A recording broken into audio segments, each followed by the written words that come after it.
આ જ રુઝાન પ્રમાણે પરિણામ આવે છે તો ભાજપ માટે આ ખરેખર ખૂબ મોટો ઝટકો ગણાશે, કારણ કે આશા ખૂબ મોટી હતી. ભલે એ લોકો કહી રહ્યા હોય નિશાન ચૂક માફ, પરંતુ નહીં માફ નીચું નિશાન પણ અહીંયા એ નથી દેખાઈ રહ્યું. ને ઇન્ડિયાની વાત કરીએ, 2019 કે જેમાં 91 હતું, જે 2024માં 230 પર આવી ગયું. એટલે કહી શકાય કે 2 થી 3 ગણો જેટલો વધારો ઇન્ડિયા ગઠબંધનમાં જોવા મળ્યો. એટલે ક્યાંક અત્યાર સુધી જે વાત કરીએ કે તમામ જે વિપક્ષો એક સાથે થયા તેનું આ પરિણામ કહો કે તેમણે જે રીતે જનતાનો વિશ્વાસ જીત્યો, કે કોંગ્રેસની વાત કરીએ ભારત જોડો યાત્રાની, તેમાં તે ક્યાંક કામ કરી ગઈ એ પણ એક સવાલ છે. પરંતુ હા, આંકડાઓ કહી રહ્યા છે કે તેઓ પણ હવે ધીરે ધીરે આગળ વધી રહ્યા છે. 2019ની વાત કરીએ 53 જેટલા હતા કોંગ્રેસમાં, કે જેને લઈને 2024માં એ 95 પર જતા રહ્યા. એટલે કે 42નો વધારો થયો છે સીધો કોંગ્રેસને. અને 2019માં બીજેપી જે 303 પર હતી 242 પર, અબ કી બાર 400 પાર, મોદી હમારા પરિવાર, એ વાતો તો ખૂબ થઈ, પરંતુ ગ્રાઉન્ડ લેવલ પર કયા ઉમેદવાર છે, નારાજગી છે કે નહીં, આખી પરિસ્થિતિને પણ આ વખતે જનતાએ ખૂબ બારીકાઈથી જોઈ છે, જેની સીધી અસર આ આંકડાઓ પર જોવા મળી છે. એનડીએ ગઠબંધન 2019માં 353ની આસપાસ રહ્યું હતું, અત્યારે 230 એટલે કે 230 બગડાનો આંકડો છે, 3ના આંકડા સુધી પણ નથી પહોંચ્યું. 400 પારની વાત તો ખૂબ દૂર રહી. ઇન્ડિયાની વાત કરીએ કે જે ઇન્ડિયા ગઠબંધનમાં 2019માં 53 હતું, કોંગ્રેસમાં 2024માં એ 95 થઈ ગયું. એટલે કે કહી શકાય કે સીધી રીતે 42 સીટનો વધારો સામે આવ્યો છે. બિહારમાં એનડીએ સૌથી આગળ ચાલી રહ્યું છે, જે જનાદેશના બ્રેકિંગ સામે આવી રહ્યા છે. બિહારની 40 એનડીએ 30 બેઠકો પર આગળ ચાલી રહ્યું છે. ત્યાં પણ અત્યાર સુધીનો રસાકસીનો જંગ ખૂબ જોવા મળ્યો. અંકિત, બિલકુલ. અને જદયુ સાથે જ્યારે ગઠબંધન થયું ત્યારે જ એવું માનવામાં આવી રહ્યું હતું કે તેનો ફાયદો ભારતીય જનતા પાર્ટીને થશે, ને તે પ્રમાણેની સ્થિતિ અત્યારે જોવા મળી રહી છે. જદયુ એકલા હાથે 14 બેઠકો પર અત્યારે આગળ ચાલી રહ્યો છે, અને ટોટલ જો વાત કરીએ તો 40 બેઠકો પર અત્યારે જે એનડીએ ગઠબંધન જે છે તે અહીં આગળ ચાલી રહ્યું છે. એટલે ઉત્તરાખંડની જો ખાસ વાત કરીએ 5 બેઠકો પર ભારતીય જનતા પાર્ટી અત્યારે આગળ ચાલી રહી છે. બિહારની આ સ્થિતિ, બીજેપી જે છે તે 32 બેઠકો પર, એટલે કે એનડીએ જે છે તે 32 બેઠકો પર આગળ ચાલી રહી છે. કોંગ્રેસને 8 બેઠકોનો ફાયદો થતો અત્યારે જોવા મળી રહ્યો છે. અપક્ષ અથવા તો અન્યને એક પણ સીટ મળતી અહીં જોવા નથી મળી રહી. ઓવરઓલ જે છે તે 295 બેઠકો એનડીએ જે છે તે આગળ અત્યારે જોવા મળી રહી છે, જ્યારે 229 બેઠકો પર ઇન્ડિયા ગઠબંધન જે છે તે આગળ જોવા મળી રહ્યું છે. આ તમામની વચ્ચે એ સ્થિતિ અત્યારે કે ઇન્ડિયા ગઠબંધનને ગત વખતની ચૂંટણી કરતા આ વખતે ફાયદો થતો જોવા મળી રહ્યો છે, અને તે પણ 139 બેઠકો જેટલો ફાયદો થતો અત્યારે જોવા મળી રહ્યો છે. અને તેમાં ખાસ જો બિહારની વાત કરીએ તો બિહારમાં ભારતીય જનતા પાર્ટીને ફાયદો થઈ રહ્યો છે. 40માંથી 32 બેઠકો ભારતીય જનતા પાર્ટીના જે ઉમેદવારો છે તે લીડ કરતા અત્યારે જોવા મળી રહ્યા છે, જ્યારે કોંગ્રેસના જે 8 ઉમેદવારો જે છે તે લીડ કરતા જોવા મળી રહ્યા છે. બિલકુલ વાત કરીએ અમિત શાહ 6 લાખની લીડથી આગળ ચાલી રહ્યા છે. અત્યારે જે અપડેટ સામે આવી રહ્યું છે, અમિત શાહ 6 લાખથી વધુની લીડથી આગળ. 10 લાખનો લક્ષ્યાંક આપવામાં આવ્યો હતો. સોનલ પટેલે કહ્યું હતું કે અમે જીતીએ કે ના જીતીએ, પરંતુ તેઓ 10 લાખ સુધી નહીં પહોંચે. પરંતુ બીજી તરફ દર 10 થી 15 મિનિટમાં સતત અપડેટ મળી રહ્યા છે. 1 લાખની લીડથી અમિત શાહ આગળ જઈ રહ્યા છે. હિરેન રાવલ અમારી સાથે જોડાયા છે. જી હિરેન, 6 લાખની લીડથી અમિત શાહ આગળ.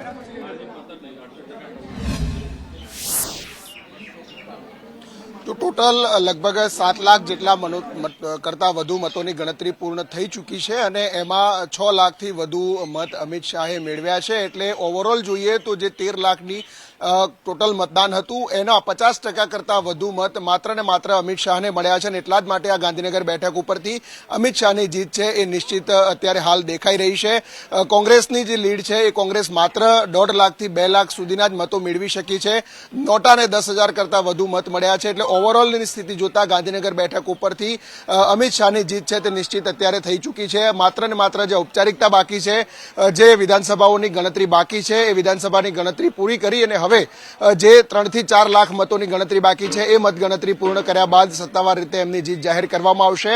અત્યારે 6 લાખ કુલ મતો મળેલા છે. એ જોઈએ તો 6 લાખ વત્તા બીજા જે બાકી છે એ થતા કુલ 9 લાખની આસપાસથી અમિત શાહની જીત છે તે નિશ્ચિત અત્યારે માનવામાં આવી રહી છે. સમગ્ર માહિતી આપવા માટે. પરંતુ જૂનાગઢમાં ભારતીય જનતા પાર્ટીના ઉમેદવાર રાજેશ ચુડાસમા જીત બાદ હવે તેમણે લોકોને અભિનંદન પાઠવ્યા, મતદારોને અભિનંદન પાઠવ્યા, કારણ કે તેમને ખોબલે ને ખોબલે મત જે છે તે રાજેશ ચુડાસમાને આપ્યા છે. તે માટે સંદેશ ન્યૂઝ સાથે રાજેશ ચુડાસમાએ ખાસ વાતચીત કરી.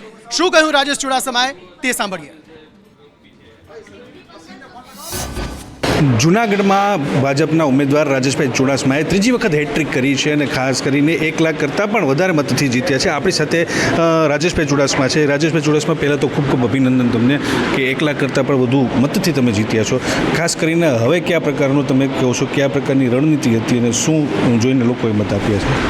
ખાસ કરીને જ્યારે જૂનાગઢ લોકસભા બેઠક ઉપર આજે ત્રીજી વખત જ્યારે વિજય થયો છે ભારતીય જનતા પાર્ટીનો, ત્યારે હું તમામ મતદારો, તમામ ભારતીય જનતા પાર્ટીના કાર્યકર્તાઓ, ગીર સોમનાથ અને જૂનાગઢ જિલ્લાની જનતાનો અને કાર્યકર્તાઓનો અને આગેવાનોનો ખૂબ ખૂબ આભાર માનું છું કે જેમણે ત્રીજી વખત આ વિસ્તારની સેવા કરવાની મને તક આપી, ત્યારે એમનો હું ખૂબ ખૂબ આભાર માનું છું. રાજેશભાઈ, હવે જે રીતે વાત કરવામાં તો જૂનાગઢના છેલ્લા 10 વર્ષની અંદર જે કાંઈ પણ પ્રશ્નો બાકી હતા એમાંથી તમે પણ ઘણી વાતો કરી હતી અને પ્રચાર માટે પણ આપણે પ્રશ્નો હતા. પહેલું કયું કામ હાથમાં લેશે જૂનાગઢ માટે?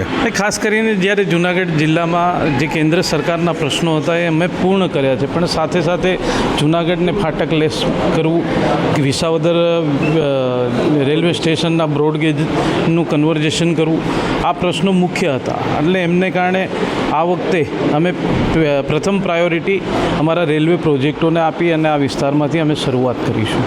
રાજેશભાઈ, હવે ગામડાઓમાં પણ ઘણો વિકાસ કરવાનો બાકી રહી ગયો છે અને જે રીતે દિગ્ગજ નેતા હતા હીરાભાઈ જોટવાએ, તેની હાર માટે શું કયા કારણો હોઈ શકે જવાબદાર?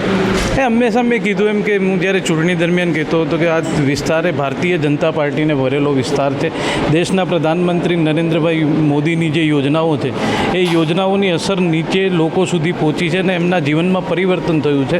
એમના કારણે લોકોનો વિશ્વાસ નરેન્દ્રભાઈ પ્રત્યે હતો, એને કારણે આ જીત થઈ છે. તો આ હતા સાંસદ રાજેશભાઈ ચુડાસમા, જે સતત ત્રીજી વખત જંગી બહુમતીથી જીત્યા છે અને ખાસ કરીને હવે જૂનાગઢના તમામ પ્રશ્નોને. અને આ બધા વચ્ચે ભરૂચની અંદર જંગી લીડથી મનસુખ વસાવા આગળ વધી રહ્યા છે. એક જ ચાલે ચૈતર ચાલેનું સુરસુર્યું થઈ ગયું છે.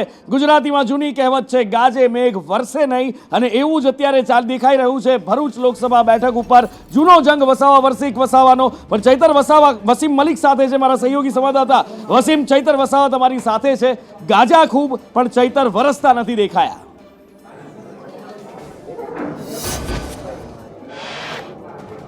બિલકુલ, જે પ્રમાણે 13મો રાઉન્ડ ફિનિશ થયો છે અને 13મા રાઉન્ડના અંતે જે લીડ છે મનસુખ વસાવાની છે 80,146 અત્યારે બતાવવામાં આવે છે. ચૈતર વસાવા આપણી સાથે છે. ચૈતરભાઈ, ટોટલ 23 રાઉન્ડની અંદરથી 13 રાઉન્ડ ફિનિશ થયા, 80,146ની લીડ, કેટલા આશા? હા, હજુ 10 રાઉન્ડ બાકી છે. અમે પણ અહીંયા ગણતરીમાં જ ઊભા છે. એટલે જે રીતના અમે ચૂંટણી લડ્યા છે અને આવનાર દિવસોમાં બી લડીશું. જે પણ જનાદેશ લોકોનો મળશે અમે આવકારીએ છીએ. અમે કાં તો જીતીએ છીએ કાં તો શીખીએ છીએ. હજુ ઉંમર અમારી ઘણી છે, આવનાર દિવસોમાં ફરી ચૂંટણી લડીશું. એટલે જે લોકો 5 લાખની લીડની વાત કરતા હતા, આજે લાખથી પણ ઉપર નથી જઈ રહ્યા, એ અમારા માટે બહુ મોટી જીત છે. એટલે ચૈતરભાઈ, એમ કહી શકાય કે હજુ 23 રાઉન્ડના ને વાર છે ને હાર સ્વીકારી છે, એ ટાઈપનું છે? ના, બિલકુલ, હજુ 10 રાઉન્ડ બાકી છે. 10 રાઉન્ડ બાકી છે અને અમે અહીંયા જ ઊભા છે. ઇલેક્શન છે, લોકશાહી જે પણ હશે અમે આવકારીએ છીએ અને લોકશાહીનો પર્વ છે એની આજે પણ અમે આનંદિત છે અને જે રિઝલ્ટ આવશે એને અમે આવકારીશું. ચેતરભાઈ, કયા વિસ્તારની મત ગણતરીમાં ભૂલ આવી છે અત્યાર સુધીની વાત કરીએ, 13 રાઉન્ડ સુધીની વાત કરીએ, કયા એવા વિસ્તારો છે જ્યાંથી થોડી ભૂલ આવી હોય એવું લાગે છે? કારણ કે 80,000 એક લીડ છે. હા, એટલે જે રીતે અમે ડેડિયાપાડા અને ઝઘડિયામાં તો હાલના તબક્કે પણ અમે લીડથી આગળ વધી રહ્યા છે. ભરૂચ જે સિટી એરિયા છે, અંકલેશ્વર જે સિટી એરિયા છે, સાથે સાથે થોડા ઘણા કરજણથી ને જંબુસરથી ભાજપ આગળ ચાલી રહ્યું છે. જોઈએ છે, હજુ 10 રાઉન્ડ બાકી છે કે કઈ રીતનું સેટ થાય છે. નુપુર, તો હજુ 10 રાઉન્ડ બાકી છે અને 10 રાઉન્ડના અંતે ચૈતર વસાવા હજુ પણ જીતના આશાવાદી છે. એમનું કહેવું છે કે હજુ 10 રાઉન્ડ જે છે તે બાકી છે, પરંતુ જો અમે હારીશું પણ તો પણ અમે કંઈક શીખીશું, એવી વાત અત્યારે નુપુર કરી રહ્યા છે. ચૈતરભાઈ, હવે મોટા સમાચાર એ મળી રહ્યા છે કે પરિણામો જે પ્રમાણે સામે આવી રહ્યા છે તેની સામે શેર બજારમાં સતત કડાકો જોવા મળી રહ્યો છે અને હવે આ આંકડો જે છે તે 4600 પોઈન્ટનો થઈ ગયો છે. પરિણામોના રુઝાન વચ્ચે શેર બજારે પછડાટ એવી લીધી છે કે 4600 પોઈન્ટનો કડાકો જોવા મળી રહ્યો છે. પ્રીતિ, બિલકુલ અંકિત, જે 24,000 ગઈકાલે 24,000ની નજીક પહોંચી ગઈ હતી નિફ્ટી, અત્યારે 22,000ની સપાટી પણ તોડી ચૂકી છે. 21,800ની આસપાસ નિફ્ટી ટ્રેડ કરી રહી છે. સેન્સેક્સ 71,000ની સપાટીને નીચે વટાવી જાય તો પણ નવાઈ નહીં, કારણ કે જે 300 બેઠકોને પાર જે એક્ઝિટ પોલમાં બતાવી રહ્યું હતું, અત્યારે પ્રાથમિક રુઝાન જે આવી રહ્યા છે અલગ અલગ રાજ્યોમાં ભારતીય જનતા પાર્ટીએ જે અપેક્ષા રાખી હતી એ પ્રમાણે એને સીટ મળતી નથી દેખાઈ રહી. સાથે 300 ને પાર પણ રુઝાનમાં નથી આવી રહ્યું, જેના કારણે આ મોટો કડાકો, કારણ કે એક્ઝિટ પોલની અપેક્ષાએ ખૂબ જ ઓછું પરિણામ આવી રહ્યું છે. માર્કેટમાં ભારે વેચવાલી જોવા મળી રહી છે અને સ્થિતિ એવી છે કે લાખો કરોડો રૂપિયાનું ધોવાણ થઈ ચૂક્યું છે. સ્થિતિ એવી હતી કે કદાચ 400 પાર ભારતીય જનતા પાર્ટી કે એનડીએ જતી રહેત તો 2000 કે 3000 પોઈન્ટનો પ્લસ જે છે તે આંકડો જોવા મળે, પરંતુ અહીંયા સ્થિતિ સાવ વિપરીત છે. 300ની નજીક એનડીએ પહોંચ્યું છે, પરંતુ તેની વચ્ચે 4600 પોઈન્ટનો કડાકો સેન્સેક્સમાં અત્યારે જોવા મળી રહ્યો છે. અને આ તમામની વચ્ચે ગુજરાતમાં ભારતીય જનતા પાર્ટીના 15 ઉમેદવારોની જીત લગભગ નક્કી જોવા મળી રહી છે. અમિત શાહ જેમાં સૌથી વધુ લીડ સાથે રેકોર્ડ બનાવી રહેલા જોવા મળી રહ્યા છે. અન્ય પર 14 ઉમેદવારો કે જેઓ જીત તરફ આગળ વધી રહ્યા છે. નુપુર, બિલકુલ, અને ભારતીય જનતા પાર્ટીના ઉમેદવારો જે અપેક્ષિત હતા, જે નિશ્ચિત હતા કે તેઓ જીતવાના છે, એમની સામેના ઉમેદવારો પહેલા જ હાર સ્વીકારી ચૂક્યા હતા. અમિત શાહ જંગી લીડથી જીતી ચૂક્યા છે. હમણાં રાજેશ ચુડાસમા સાથે સંદેશ ન્યૂઝ એક્સક્લુઝિવ વાતચીત કરી, જૂનાગઢથી તેઓ જીત્યા છે. અને અમદાવાદ પશ્ચિમથી દિનેશ મકવાણાની પણ જીત નિશ્ચિત છે, કારણ કે લાખોની લીડ સાથે આ બધા જ ઉમેદવારો આગળ વધી રહ્યા છે. કુલ 15 ઉમેદવારો એવા છે કે જેમની જીત લગભગ નિશ્ચિત છે. કદાચ લગભગ શબ્દ કાઢી નાખીએ તો પણ અતિશયોક્તિ નહીં કહેવાય, કારણ કે અમિત શાહ અત્યારે સૌથી વધુ લીડ સાથે રેકોર્ડ બનાવી રહ્યા છે. 6 લાખ કરતાં વધારે લીડ સાથે આગળ વધી રહ્યા છે. મનસુખ માંડવિયા પણ હજી 3 લાખની લીડ સાથે આગળ વધી રહ્યા છે. અંકિત, CR પાટીલ પણ એક નામ છે, મનસુખ વસાવા પણ તેમાં એક નામ છે કે આ જે ઉમેદવારો છે તેમની જીત લગભગ નિશ્ચિત માનવામાં આવી રહી છે. CR પાટીલે એક સૂત્ર આપ્યું હતું કે 5 લાખથી જંગી લીડથી વધુ લીડ સાથે જીતવાનું છે. કદાચ દરેક ઉમેદવારોમાં તો એ વસ્તુ સાબિત શક્ય નથી થઈ રહી, પરંતુ કેટલાક ઉમેદવારો એવા છે જે આ લીડની નજીક પહોંચી રહ્યા છે, જેમાં એક નામ અમિત શાહનું છે ને એક નામ તેમનું પણ હોઈ શકે છે. પરંતુ આ સ્થિતિ અત્યારે જોવા મળી રહી છે કે 15 ઉમેદવારો જીતની લગભગ નજીક પહોંચી ચૂક્યા છે, જેમાં રાજેશ ચુડાસમાનું પણ એક નામ છે જે બીજી વખત અહીંયા ફરી એકવાર ઊભા છે. ભારતીય જનતા પાર્ટીએ તેમને મોકો આપ્યો છે અને અહીંયા તેઓ જીત મેળવતા અત્યારે જોવા મળી રહ્યા છે. બિલકુલ, આ બાજુ જશુભાઈ રાઠવા છે કે જેઓ પણ 1.5 લાખ ઉપરથી લીડ, 2 લાખની આજુબાજુની લીડથી અત્યારે આગળ વધી રહ્યા છે. અને છોટાઉદેપુરની અંદર તેઓ પોતાનો પરચમ લહેરાવી રહ્યા છે. સાથે જ દિનેશ મકવાણા અમદાવાદ પશ્ચિમથી તેઓ પણ 1.5 લાખ કરતાં વધારેની લીડ સાથે આગળ વધી રહ્યા છે. ભરત મકવાણા આ બેઠક ઉપર પોતાનું નસીબ અજમાવ્યું પણ જીતી નથી શક્યા. આ બાજુ દિનેશ મકવાણાની જીત નિશ્ચિત છે, તો એની સાથે 15 ઉમેદવારો એવા છે કે જે જીત તરફ આગળ વધી રહ્યા છે. ઉત્તર ગુજરાતની 2 બેઠક ઉપર જબરજસ્ત રસાકસી દેખાઈ રહી છે, અને એ બેઠક છે બનાસકાંઠા અને પાટણ બેઠક. પાટણ બેઠક ઉપર અત્યારે ચંદનજી આગળ ચાલી રહ્યા છે. બનાસકાંઠાની અંદર નેક ટુ નેક કોમ્પિટિશન ચાલી રહી છે.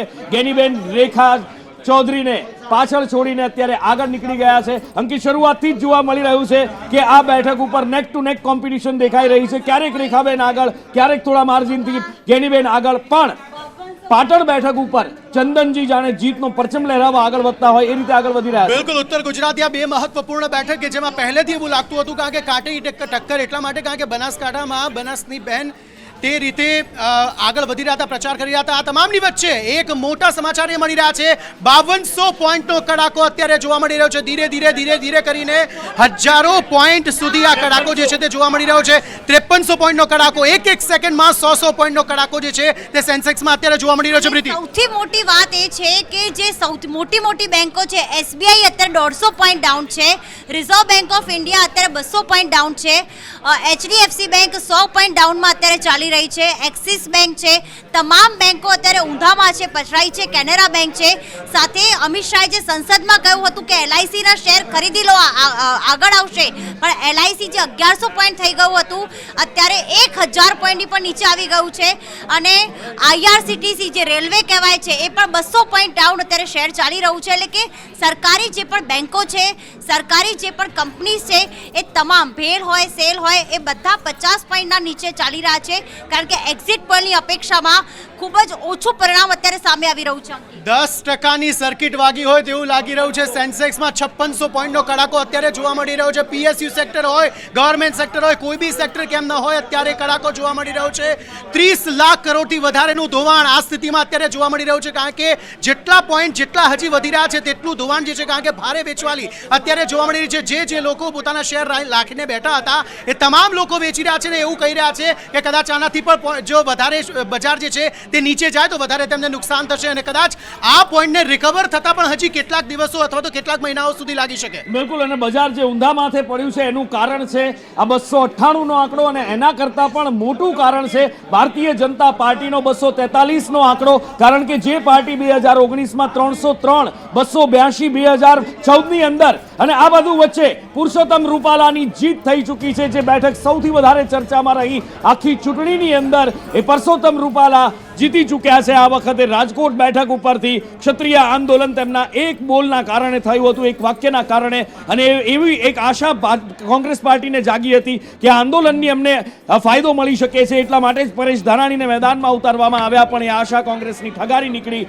પરસોત્તમ રૂપાલાની જંગી લીડથી કોંગ્રેસ બેઠક ઉપર અંકિત જીત થઈ છે. ક્ષત્રિય સમાજવાળો મુદ્દો ન ચાલ્યો તો ના ચાલ્યો, અને પરસોત્તમ રૂપાલા જેમણે જે જીત નોંધાવી દીધી છે ક્ષત્રિય સમાજનો મુદ્દો એટલા માટે ન ચાલ્યો કારણ કે પરસોત્તમ રૂપાલા સતત આ મુદ્દે માફી માંગી ચૂક્યા હતા. 2 વખત 3 વખત તેમણે માફી માંગી અને સતત લોકો વચ્ચે જઈને એ વસ્તુ તેઓ કહેતા હતા કે મને માફ કરી દો, પરંતુ કદાચ એમને ખબર હતી કે જે પરિણામ જે છે તે તેમના ફેવરમાં જ આવવાનું છે. બિલકુલ અંકિત, માફી કરતા પણ વધારે રાજકોટની અંદર જે જ્ઞાતિવાદી ફેક્ટર છે એ જ્ઞાતિવાદી ફેક્ટર પણ ખૂબ ચાલ્યું છે. કોંગ્રેસે લેવા કડવા કરવાનો ખૂબ પ્રયત્ન કર્યો હતો. એ પત્રિકાઓ પણ આપણને યાદ છે જે પરેશ ધાનાણીના ભાઈનું નામ સામે આવ્યું હતું, જેમાં લેવા કડવા જાગો જાગો એ વાત કરવામાં આવી હતી. કારણ કે લેવા પાટીદાર સૌથી વધારે છે આ બેઠક ઉપર. 5 લાખ કરતા લેવા પાટીદારની સંખ્યા છે, મતદારોની સંખ્યા, અને એના જ કારણે લેવા કડવાનો પણ પ્રયત્ન કરવામાં આવ્યો, જ્ઞાતિવાદી ફેક્ટર સાધવાનો પ્રયત્ન કરવામાં આવ્યો. આજે ક્ષત્રિય આંદોલન થયું, એક ક્ષત્રિય આંદોલનનો ફાયદો લેવાનો પ્રયત્ન કરવામાં આવ્યો, પણ કોંગ્રેસ માટે રાજકોટ બેઠક ઉપર કશું જ ન ચાલ્યું. 2.5 લાખની લીડ સાથે જીતી ચૂક્યા છે. તો આ તમામની વચ્ચે બનાસકાંઠા બેઠક પર રસ્સાકસીનો જંગ અત્યારે જોવા મળી રહ્યો છે. રેખાબેન ચૌધરી અને ગેનીબેન ઠાકોર જે છે તે બનાસકાંઠામાં અત્યારે જબરજસ્ત માહોલ એ રીતે જામ્યો છે કે માત્ર 50 મતોથી અત્યારે ગેનીબેન ઠાકોર જે છે તે આગળ જોવા મળી રહ્યા છે. રસ્સાકસી વાળો માહોલ સંજય બનાસકાંઠામાં. બનાસકાંઠા બેઠક છે અંકિત, અત્યારે સૌથી ચર્ચાસ્પદ બેઠક બની ચૂકી છે. કારણ કે થોડી વાર કોંગ્રેસ આગળ, થોડી વાર ભાજપ આગળ. અત્યારે હાલના જે લેટેસ્ટ અપડેટ છે કે ગેનીબેન ઠાકોર કોંગ્રેસના છે એ માત્ર 50 મતથી આગળ ચાલી રહ્યા છે. રેખાબેન ચૌધરી ભાજપના છે એ 50 મતથી પાછળ ચાલી રહ્યા છે. થોડી વાર પહેલા જે હતું એ ગેનીબેન ઠાકોર લગભગ 4000 જેટલા મતથી આગળ ચાલી રહ્યા હતા. પરંતુ જેમ જેમ રાઉન્ડ આગળ થતા જાય છે, એક બાદ એક વિધાનસભાના બેઠકના રાઉન્ડ છે એ કાઉન્ટ થઈ રહ્યા છે, અને એમાંથી જે મત બહાર આવી રહ્યા છે એ કાઉન્ટિંગના આધારે હવે માત્ર બંને ઉમેદવારો વચ્ચે 50 મતનો ડિફરન્સ રહ્યો છે. હજુ પણ આ બેઠક ઉપર પરિણામ શું આવશે એ લોકો અત્યારે જોવા માટે થન કરી રહ્યા છે. કારણ કે સૌથી પહેલા બનાસકાંઠાની માત્ર એક જ એવી બેઠક હતી કે જ્યાં ભાજપ અને કોંગ્રેસની રસાકસી છેક સુધી જોવા મળી. બિલકુલ, છેક સુધી રસાકસી જે છે તે જોવા મળી શકે છે અને આગામી સમયમાં કોઈ પણ સમયે બાજી અહીંયા પલટાઈ શકે છે. રોમાંચક જંગ દેખાઈ રહ્યો છે, રસાકસીનો જંગ અંકિત દેખાઈ રહ્યો છે. કારણ કે એનડીએની લીડ ઘટી રહી છે, ઇન્ડિયાની લીડ ધીમે ધીમે વધી રહી છે. બંને ગઠબંધનની બેઠકોનું અંતર ઘટી રહ્યું છે, અને બંનેનું ટેન્શન કદાચ અત્યારે એક પાર્ટી હરખાઈ રહી હશે, એક ગઠબંધન ભારતીય જનતા પાર્ટીનું ટેન્શન વધી રહ્યું હશે. બિલકુલ, એનડીએનું ટેન્શન એ રીતે વધી રહ્યું છે કે જો ધીરે ધીરે લીડ ઓછી થશે તો પછી સરકાર કેવી રીતે બનાવીશું. કારણ કે બીજી તરફ ઇન્ડિયા ગઠબંધનની જે લીડ છે તે સતત વધી રહી છે, અને જો અપક્ષનો છે સાથ લે તો તેની સાથે તે સરકાર બનાવવા માટે સક્ષમ પણ થઈ જાય છે. તેવામાં એ સવાલ ઊભો થાય કે પ્રધાનમંત્રી ફરી એકવાર, વડાપ્રધાન જે છે નરેન્દ્ર મોદી જે છે તે ફરી એકવાર પ્રધાનમંત્રી બનશે કે પછી ઇન્ડિયા ગઠબંધનની સરકાર જે આવશે અને તેમણે કહ્યું હતું કે દર વર્ષે પ્રધાનમંત્રી બદલાશે, એ પ્રકારની સ્થિતિ આ વખતે જોવા મળે. શું થશે જોવાનું રહેશે. આ વખતે રસ્સાકસી દેખાઈ રહી છે, અને એનું કારણ છે અત્યારના જે આંકડા દેખાઈ રહ્યા છે. કૃષ્ણા મારી સાથે છે. કૃષ્ણા, રસ્સાકસી કદાચ 2009ની ચૂંટણી પછી આજે ચર્ચા કરી રહ્યા છીએ આપણે કે દેશમાં રસ્સાકસી છે. બિલકુલ નુપુરા, આખું જે ચિત્ર સ્પષ્ટ થયું છે. એક્ઝિટ પોલ્સ ઘણા બાજુમાં રહી ગયા હોય એવું લાગી રહ્યું છે. કારણ કે જીતવા માટે, સરકાર રચવા માટે 272 હાફ વે માર્ક છે. પરંતુ અત્યારે જે રીતે બંને બેઠકો, બંને ગઠબંધનનું અંતર છે સતત ઘટી રહ્યું છે, અને ઇન્ડિયા ગઠબંધન માટે આ સારા સમાચાર છે. કદાચ જે કોન્ફિડન્સ સાથે તેઓ કહેતા હતા કે 295 બેઠક પર અમે જીતવાના છીએ, એ જીતશે કે કેમ એ તો ખબર નથી, પરંતુ હા, મજબૂત લડાઈ ચોક્કસ આપી રહ્યા છે. અને આ ખરેખર આપણે જો લોકશાહીની દ્રષ્ટિએ પણ જોઈએ તો ખૂબ સારું છે, પરંતુ એ પરિણામોમાં પરિવર્તિત થાય છે કે કેમ એ જોવાનું રહેશે. અહીંયા બંને પક્ષોની, બંને ગઠબંધનોના જે અત્યારે ધબકારા હશે, ઊંચા નીચા થતા હશે, કારણ કે ઇન્ડિયા ગઠબંધને એનડીએને મજબૂત લડાઈ આપી રહ્યું છે. ગત વખતે 240 કરતાં વધારે બેઠકો એવી હતી કે જે 50% કરતાં વધારે વોટ સાથે ભારતીય જનતા પાર્ટી જીતી હતી. હતી, પરંતુ અત્યારે જે રીતે દેખાઈ રહ્યું છે કંઈ પણ ઉલટફેર થઈ શકે છે. બિલકુલ, ક્યારે પણ કંઈ પણ ઉલટફેર થઈ શકે છે. યુપી મહારાષ્ટ્રમાં ઇન્ડિયા ગઠબંધન અત્યારે આગળ ચાલી રહ્યું છે.